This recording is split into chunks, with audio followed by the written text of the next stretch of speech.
Well, let me bring in Bob Weiner here, who was a White House staffer for the Clinton and Bush administrations, because Joe Biden has really hit the ground running in terms of his coronavirus response. What do you make of what Joe Biden's been doing and what the kind of battle he faces to get the pandemic under control in America? Well, in America, on the heels, and Cathy, let's start fresher. You and Times Radio, congratulations. In a short period of time, you have become a world force in national radio. Oh, well, thank you very much. I'm proud to be part of your weekly panel, and congratulations to you and your producers, Rufus and Ludyard and Aletha and Adu, Melissa. Rufus is giving you the thumbs up right now, So that's fantastic. They are really organized, and you've got a great future in impact on opinion. So thank you. Great team here. Thank you. Back to Biden. Yeah. On the heels of a second impeachment of Trump, on 500,000 dead that Biden has just announced we're going to have, by 500,000 dead, 4% of the world's population, but 20% of the deaths from COVID, and the powerful acknowledgement ceremony at the inauguration that Biden did was unique. But he and Fauci are speeding up the vaccine distribution with the 100 million shots in the next 100 days. And we are now seeing, oh so happily, the British strain you mentioned, you discovered, and which is more transmissible and more deadly now, according to your prime minister. And who knows, maybe you sent it to us. So we have, thank you very much for what you did for us. With great love. Yeah. Let me do, as well as the battle against coronavirus, of course, he's got a massive job of trying to reunite the country. Let's hear President Biden sharing his message of unity during his inauguration speech on Wednesday here. I will be a president for all Americans, all Americans. And I promise you, I will fight as hard for those who did not support me as for those who did. Well, Bob, just tell me what, I think you've spoken to President Biden, haven't you? So tell me, how's he doing? Well, he's exhilarated but challenged. He's done what he can and was going to put his whole soul into it, as he said, Cathy. He's got a $2 trillion relief bill for the country. That's a massive thing that the Fed says maybe even should be bigger. A 200-page national strategy for the first time. How Trump couldn't do a national strategy is just beyond belief, but now mandating masks in all federal property and public transportation, helping small businesses, helping give a guideline for schools as to how they can reopen safely. There is hope in America for the first time in 4 years after an insanity president that encouraged violence. And your parliament, Cathy, was so brilliant a few years ago in trying to ban him. It's unfortunate that Boris and the Queen decided that Trump could come anyway. But you called it right years ago, and the United States finally woke up in the election. And now, as you know, it's off the subject of COVID, but Pelosi has now sent the articles of impeachment to the Senate, and it will be for Monday. And then it has to be taken up in 24 hours, even though they can do a token kind of a session to open the hearings. But the impeachment articles are going forward. Bob, having spoken to him, how would you characterize whether he's sort of, pumped up for the challenge, or is he rather daunted by the scale of what's going on there? Oh, of course he's pumped up for it. He's excited. He's exhilarated. He is happy that the country can now go into a healing mood instead of a self-centered, narcissistic, egomaniac, violence-provoking situation. There's no question that he joins with everyone else believing that Trump is perhaps the worst president in our history, leaving office with 29 to 33% popularity. I remember telling Bill Clinton at a farewell party that he had, 65 to 70, depending on the polling, and he said to me, "Well, I got to put that in my book." So that was a big number, 65 to 70% popularity for Bill Clinton when he left, compared to 29 for Donald Trump. Well, Salma, let me bring you in here. Boris Johnson has got a real task, hasn't he, to cozy up to Joe Biden, having been, Britain Trump, as the previous president said. Salma, how do you think he's going to do it? So this is interesting because, I think sometimes people sort of misapprehend the sort of comparison between Donald Trump and Boris Johnson. And it's kind of like, on the surface, yes, it seems like They have a lot of similarities, but I think they're far more distinct than people want to believe. I think Boris can be quite charming. And I think he's got a great opportunity in the fact that, we have the COP presidency in the G7. And I think necessity will mean that he's going to have to find ways of working with President Biden because it's our, biggest ally. And I also think that President Biden won't be, he's not going to be, as Bob's just pointed out, sort of a narcissistic president that, will just throw away important diplomatic relationships on a whim because he's put out by, I don't know, Theresa May or Angela Merkel or whoever else he doesn't like for 2 minutes. So I think with the advantage that we have as Britain and British interests is that we now have a president who actually understands diplomacy and understands, how rubbing along together with other countries is important. Susie, the special relationship is back on. Yeah, the problem with what Sam has just said there, and all the benefits that we have in a saner president, is that we still have the same prime minister who doesn't understand that rubbing along with other countries is important and isn't quite as bright as Joe Biden. The situation that you've got is, in the States now, Trump has been found during the course of his presidency to have told more than 30,000 untruths. And this wasn't sort of political sleight of hand or slyness or, slightly spinning things. They were flat lies. Yeah. And he lied that he was a politician. He lied to keep the job. And then during the course of his presidency, his rate of lying went up from 6 a day 10 months after taking office to 50 a day by the time he was heading into the general election. Bob, because increasingly they were coming home to roost. Boris Johnson has the same problem. Let me just bring Bob back in here. Do you think that Joe Biden's going to be receptive to a rekindling of the special relationship? Well, I do, and I have to challenge the opinion that your prime minister is not smart. I've watched the interface with Parliament time that you have, which is unique. You have that, and we don't. And he really is. Boris Johnson is substantive. He's educated. He has the facts. We live with him, Bob. We live with him. No, he isn't. He sounds it, but he really isn't. So, to this outsider from across the pond, to compare the Trump idiocy, who doesn't even read his briefing papers, to Boris Johnson seems to me, Boris also doesn't read his briefing papers, and the thing about him, what you have to bear in mind, is that if you put what he said. Imagine, in the worst, dumbest American accent you can think of. In England, we'd say, imagine it said in a regional dialect of some sort. If you put his words into the accent of someone who is not given credence for being bright and intelligent and well educated, then he sounds like the prat that he is. Right. No one's got any issue with regional dialects. Can I just make that? I don't think regional dialects sound silly. Example, he gets dismissed. I think you sound smarter if you've got a Yorkshire accent. Moving what swiftly on. What they have in common is biased and opinionated assets. That's what they both have, no question about it. Okay, moving on, but stay with us. We're going to continue our chat with former Special Advisor Salma Shah, the Fleet Street Fox, also known as Susie Boniface, and White House staffer for the Clinton and Bush administrations, Bob Weiner, in a second.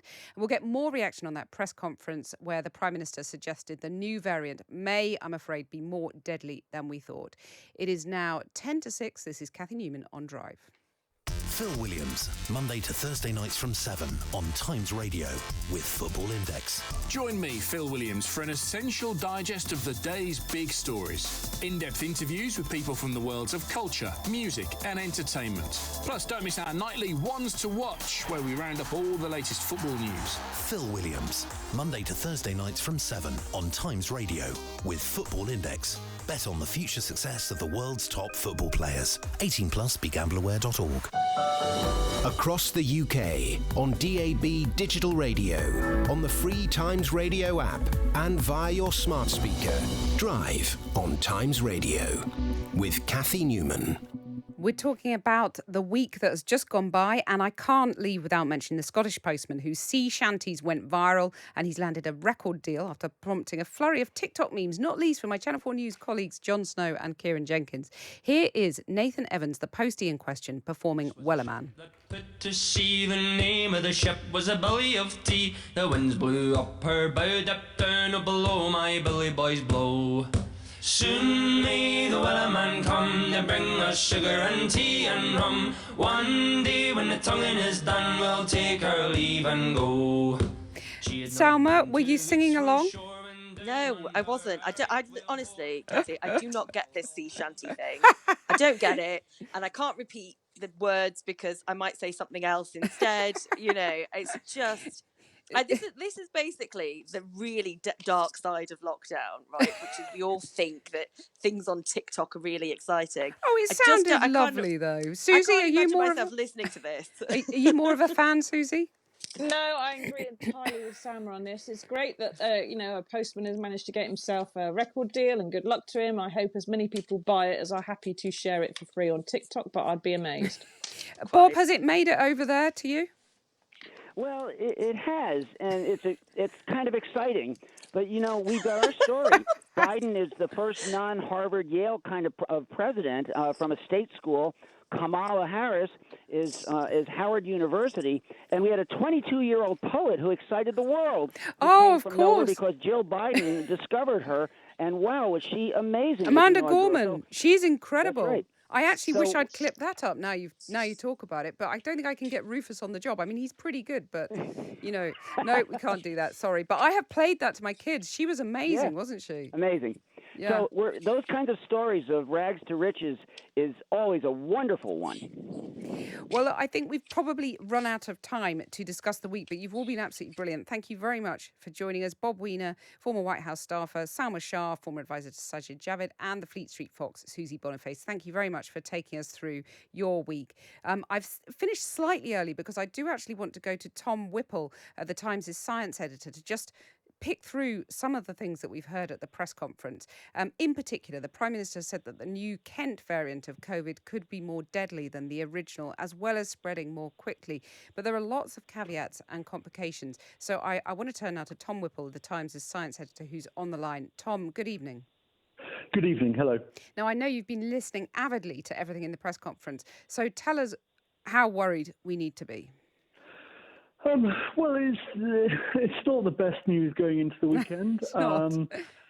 I think there's no particularly positive spin you can put on deadlier mutant. It has been they have had an unusually high number of caveats on this. So when they told us back in December that they thought it was more transmissible, then they were a lot more confident. There were still a lot of other scientists at the time who said, hang on, we've really got to wait for the evidence for this. We're not convinced there are other explanations. This time they were completely open. Look, there is a lot of uncertainty. It's quite clear that NERVTAG, the committee that advises on new and emerging respiratory diseases, wanted to get this information out there, but wanted it to be clear that, as throughout the pandemic, they're doing calculations and science on the fly, and this is the real world. They have at most 2 months of hospitalization data from people with this new strain, and most of the people who are in hospitals, they still actually don't know which strain they're infected with. Yeah. But having said that, sorry, it's not great. But what I would say, can I just inject one note of optimism, apart from the vaccines, isn't because of all these new treatments and that people know more, medics know more about coronavirus now. Your chances in hospital are better, aren't they? Despite this new deadlier variant. Yeah. So it depends on what estimates you go with. I would have said going into winter that you've probably got about a third better survival rates. So it's almost precisely cancelled out if this is true. Right. The only other thing I would say is that this does sound scarier. When the new variant was announced, everyone was worried. Does it kill people more? Actually, it's far worse that it transmits more rapidly than that it kills more, because ultimately it will kill a lot more people through transmitting more rapidly, even if it isn't more deadly. I don't know if it's a comfort to say that we've already heard the worst news about this variant, and it might be slightly more bad on top of that. But that's where we are. It is rather depressing. So give us some hope on the vaccines, because those figures were very encouraging, weren't they? We are on course for the vaccines. It's easy to compare us to countries like Israel and say, why haven't we done this? We're basically the best in the world for a country our size. We're doing extremely well. It looks like by the middle of February we will have hit our target of giving the first dose to the 15 million people most at risk, and essentially that cannot come soon enough. And obviously it does look like that vaccine works on this new variant, so that's great. But the worry is of the Brazil and South African variants where there's more question marks. Does that point to tougher restrictions, Australia-type hotel quarantines for people coming into the country? I think, yes, probably a year later than it would have been useful to. That's exactly what we're going to do. I would not book a summer holiday this summer. If we do have summer holidays, they might reopen the travel corridors. You're definitely not going to be exploring the South African wine country anytime soon. I have booked a holiday. I booked one last year, so I'll just have to take my chance on that, won't I? I know I'm straying outside your brief now. You're not off to Rio. I suppose the only other thing is what you can tell us on when the numbers will. It's obviously starting to come down. They think, don't they, with this R number? But does that give us more cause for optimism that we've turned a corner? It does slightly. The R number is very close to 1. The R number that was released today of between 0.8 and 1 is a consensus estimate that comes from a committee of SPI-M that's looking back a couple of weeks. It seems pretty clear that cases have fallen from a peak about 3 or 4 weeks ago. Whether or not they're still falling is something that we're yet to be clear on. There was this Imperial study out in the week that suggested maybe not. Today there's been a study from the ONS that suggests possibly they're going down. Certainly they have gone down. But we are as ever sort of pushing through a fog of uncertainty. Okay, well, Tom Whipple, Times Science Editor, thanks very much for unravelling that. I mean, you sounded slightly Eeyore-ish about it, but it's hard to be Tiggerish about the situation at the moment. So I'll forgive you that. And if you do want to read more of that kind of analysis and reporting, you could think about getting a digital subscription to the Times and Sunday Times.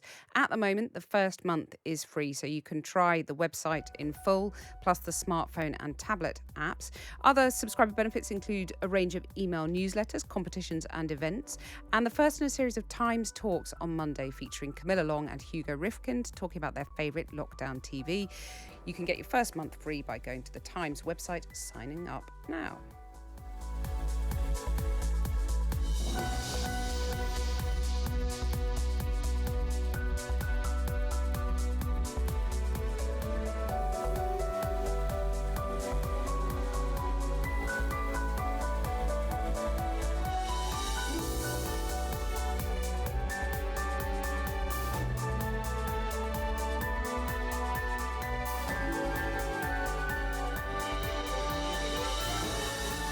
Across the UK, on DAB, online and on your smart speaker. This is Times Radio. Know your times.